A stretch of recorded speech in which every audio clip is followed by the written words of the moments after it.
जब से चढ़ल बाटे तोहार जवानिया कोई के सिंगार जलू पूरा के बजरिया जब से चढ़ल बाटे तोहार जवानिया कोई के सिंगार जलू पूरा के बजरिया झलकत भीतर के समानावा तमनी कैसे मनावा है रानी झलकत भीतर के समानावा तमनी कैसे मनावा है रानी तमनी कैसे मनावा है रानी तमनी कैसे मनावा है रानी झलकत भीतर के समानावा तमनी कैसे मनावा है रानी झलकत भीतर के समानावा तमनी कैसे मनावा है रानी।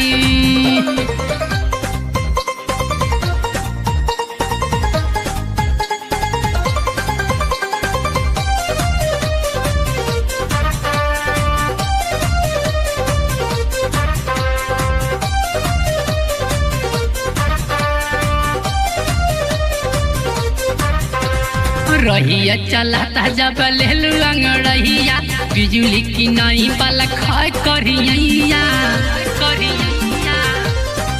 रानी रहिया चलाता जब लेलू अंगड़िया बिजुली की नहीं वाला खाए करिया तो नाव के पानी लेखा झलक के जवानी मन कर ली कुछ मन मानी लागल बटे तो पे धिया नवा तमनी कैसे मनावाए रानी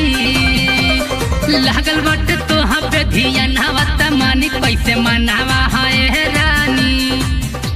तमनी कैसे मनावा है रानी तमनी कैसे मनावा है रानी लागल बटे तो पे धिया नवा तमनी कैसे मनावा है रानी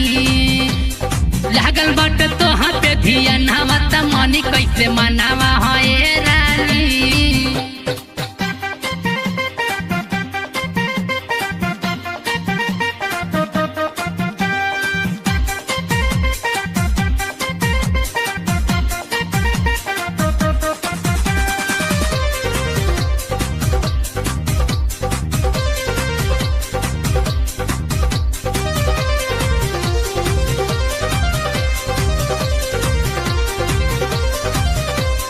जब जब गोरिया तू खाई ले लू पनावा लाली लाली होठ तोहर महरतावे जानवा हे गोरी जब जब गोरिया तू खाई ले लू पनावा लाली लाली होठ तोहर महरतावे जानवा राबिन साध कहे मानीला कहनावा अनिल फैजाबादी के बनाईला सजनावा दिन रात कटी हचाए नावा तो लागी खूबे मनावा है रानी दिन रात कटी हचाए नावा तो लागी खूबे मनावा है रानी तलागी खूबे मनावा है रानी तलागी खूबे मनावा है रानी दिन रात कटी हचाए नावा तो लागी खूबे मनावा है रानी दिन रात कटी हचाए नावा तमनी कैसे मनावा है रानी दिन रात कटी हचाए नावा तमनी कैसे मनावा है रानी दिन रात कटी हचाए नावा तमनी कैसे मनावा है